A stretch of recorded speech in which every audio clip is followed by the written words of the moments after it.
Hello students, in the previous lecture we already discussed about the normal neonate and physiological adaptation in normal neonate. So today we will start our new topic level of neonatal care means કે આજના ટોપિકમાં આપણે જોઈશું કે neonatal care જે છે એ આપણે level wise કયા લેવલની અંદર કઈ રીતની નિયોનેટલ કેર જે છે એ અપાય છે એના વિશે આપણે જોઈશું. તો એની અંદર છે level 1 first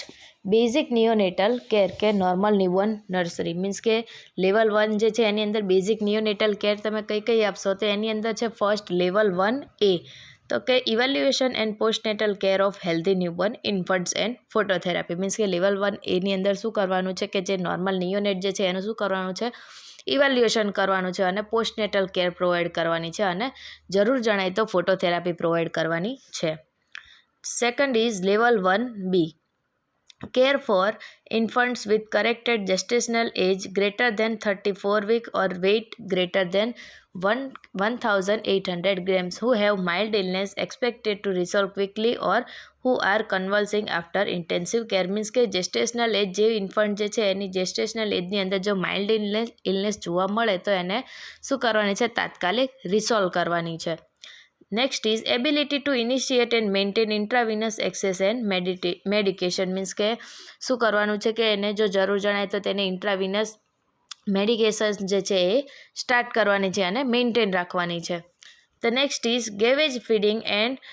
nasal oxygen with oxygen saturation monitoring. For example, for infant with chronic lung disease needing long-term oxygen and monitoring. Means કે ગેવેજ ફીડિંગ મીન્સ કે જે રાઇસ ટ્યુબ ફીડિંગ છે અથવા તો એનજી ટ્યુબ ફીડિંગ છે એને કહેવાય છે gavage feeding and nasal oxygen with oxygen saturation monitoring means કે જે ઇન્ફન્ટ જે છે એને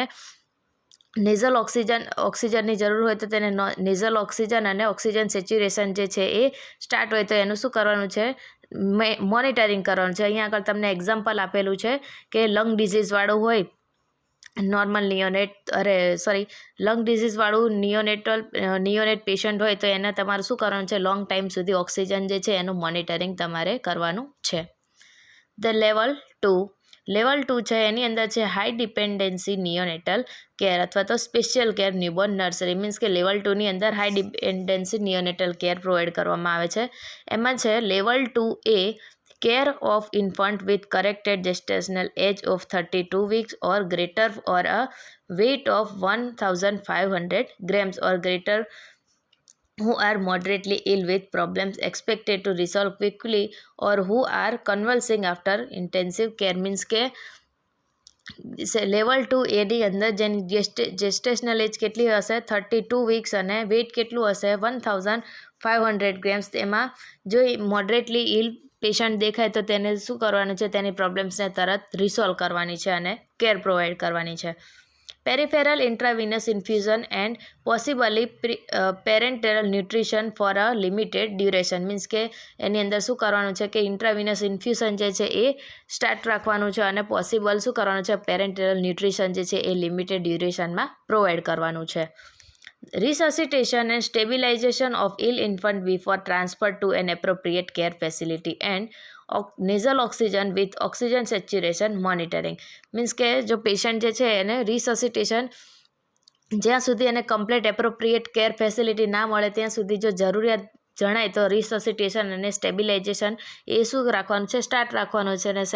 શેની સાથે સ્ટાર્ટ રાખવાનું છે તો કે નેઝલ ઓક્સિજન છે એની સાથે અને નિયમિત શું કરવાનું છે ઓક્સિજન સેચ્યુરેશન છે એ મોનિટર રાખવાનું છે એનું મોનિટરિંગ કરવાનું છે. The next is level 2B. The mechanical ventilation for brief duration less than 24 hours or continuous positive airway pressure and intravenous infusion, total parenteral nutrition and possibly the use of umbilical central line and percutaneous intravenous central line. Means કે level 2B અંદર શું કરવાનું છે તો કે mechanical ventilation છે એ for a brief duration means કે જો શોર્ટ ટાઈમ માટે કે લેસ દેન 24 hours ત્યાં સુધી જરૂર જણાય તો તેને કન્ટિન્યુ રાખવાનું છે અને શેની સાથે તો કે પોઝિટિવ એરવે પ્રેશરની સાથે એને કન્ટિન્યુ રાખવાનું છે અને બીજું આ ઉપરાંત ઇન્ટ્રાવિનસ ઇન્ફ્યુઝન છે પેરેન્ટલ ન્યુટ્રિશન છે અને બીજી પોસિબલ યુઝીસ ઓફ સેન્ટ્રલ લાઇનનો યુઝ કરવાનું છે અને પર્ક્યુટેનિયસ ઇન્ટ્રાવિનસ સેન્ટ્રલ લાઇનનો પણ યુઝ કરવાનો છે. The next is level 3. Level 3ની અંદર છે ઇન્ટેન્સિવ નિયોનેટલ કેર, મીન્સ કે નિયોનેટલ ઇન્ટેન્સિવ કેર નર્સરી. એની અંદર છે લેવલ 3A, તો કે કેર ઓફ ઇન્ફન્ટ્સ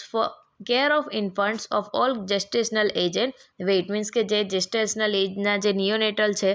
એને શું કરવાનું છે, કમ્પ્લીટ કેર કરવાની છે. Mechanical ventilation support and possibly inhaled nitric oxide for as long as required and immediate access to the full range of subspecialty consultant, means કે level 3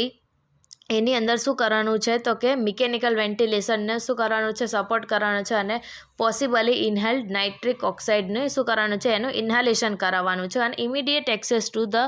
full range of subspecialty consultants, means કે સારામાં સારી speciality ધરાવતા consultant જે છે એને શું કરવાનું છે, એક્સેસ કરવાનું છે. The next is level 3B, comprehensive on site access to subspecialty consultants, means કે નિયોનેટલ જે પેશન્ટ જે છે એની સાઇટ ઉપર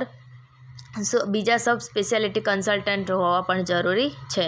performance and interpretation of advanced imaging test including computed tomography, magnetic resonance imaging and cardiac echocardiography on an urgent disease and performance of major surgery on site but not extracorporeal membrane oxygenation, hemofiltration and hemodialysis, or surgery repair of serious congenital cardiac malformations that require cardiopulmonary bypass, means કે level 3B ની અંદર શું કરવાનું છે, તો કે performance and interpretation of advance imaging test, means કે બીજા બધા અલગ અલગ જે ઇમેજિંગ ટેસ્ટ જે છે, જેમ કે ECG છે, MRI છે, કોમ્પ્યુટેડ ટોમોગ્રાફી છે, આ બધી ફેસિલિટીઝ છે એ ત્યાં હોવી જરૂરી છે, અને જરૂર જણાય તો તેનો યુઝ પણ કરવાનો છે. અને આ ઉપરાંત જે બીજી મેજર સર્જરી છે એ સાઇટ ઉપર તમે એક્ઝેક્ટલી તમે પરફોર્મન્સ તો નથી કરી શકતા, પણ જે બેઝિક છે, હિમોફિલ્ટ્રેશન છે, હિમોડાયાલિસિસ છે, સર્જિકલ રિપેર માટેની જે કાર્ડિયક માલફોર્મેશન માટેની જે કાર્ડિયોપલ્મોનરી બાયપાસ છે, એ બધી વસ્તુ તમે ત્યાં આગળ પરફોર્મન્સ કરી શકો છો. The next is level 3C, તો કે extra corporeal membrane oxygenation, haemofiltration and haemodialysis or surgical repair of serious congenital cardiac malformation that require a cardiopulmonary bypass, means કે લેવલ 3Cની અંદર કઈ વસ્તુ તમે રાખશો, તો કે ઓક્સિજનેશન છે, હિમોફિલ્ટ્રેશન છે, હિમોડાયાલિસિસ છે, અને જેમ આગળ આપણે જોયું કે સર્જિકલ રિપેર માટેની સિરિયસ કન્જેનાઇટલ કાર્ડિયક માલફોર્મેશન છે, એ જો જરૂર જણાય તો ત્યારે તમે કાર્ડિયોપલ્મોનરી બાયપાસ પણ ત્યાં કરી શકો છો. હવે નેક્સ્ટ ટોપિક છે last, maintenance of records and reports, means કે નિયોનેટલ જે છે એને રેકોર્ડ્સ અને રિપોર્ટ તમારે શું રાખવાના છે, મેન્ટેન રાખવાના છે. તો કે the assessment of the neonate is done at birth and afterward also a mention as mentioned earlier in this chapter. The normal characteristics including the vital sign, intake, output, etc. is recorded, and the other abnormalities present in the neonate are reported to the senior healthcare professionals and also to the parents of the baby. Any problem during the breastfeeding is reported and adequate measures are to be taken to correct that. Immunization card is made for every baby, and the immunization given to the baby should be recorded in that every time. Means કે maintenance of records and reports and રેકોર્ડની અંદર શું કરવાનું છે, તો કે નિયોનેટ જે છે એનું શું કરવાનું છે, રેગ્યુલર અસેસમેન્ટ કરવાનું છે, અને અસેસમેન્ટ થઈ જાય તો એની અંદર કઈ વસ્તુ અસેસ કરેલી હશે, તો કે એના વાઇટલ સાઇન્સ છે, એનું ઇન્ટેક ચાર્ટ છે, એનો આઉટપુટ ચાર્ટ છે, આ જે બધી વસ્તુ છે એ એની અંદર રેકોર્ડ કરેલી હશે. અને આ ઉપરાંત જો બેબી જે છે અથવા તો નિયોનેટ જે છે એની અંદર કોઈ પણ મેજર અથવા તો માઇનર કોઈ બી એબનોર્માલિટીઝ જોવા મળે તો એ તેના સિનિયર હેલ્થકેર પ્રોફેશનલ છે એની જોડે રિપોર્ટ કરવામાં આવે છે. અને આ ઉપરાંત બેબીના જે પેરેન્ટ્સ જે છે એને પણ ઇન્ફોર્મ કરવામાં આવે છે. અને આ ઉપરાંત બેબી જે છે એને બ્રેસ્ટ ફીડિંગ માટે કમ્પ્લીટ એની મધર જે છે એને શું કરવામાં આવે છે, એડવાઇસ આપવામાં આવે છે. અને આ ઉપરાંત એને ઇમ્યુનાઇઝેશન કાર્ડ પણ આપવામાં આવે છે, અને દરેક વખતે જે વેક્સિન એને અપાય એના માટેનો પણ રેકોર્ડ અને રિપોર્ટ રાખવામાં આવે છે.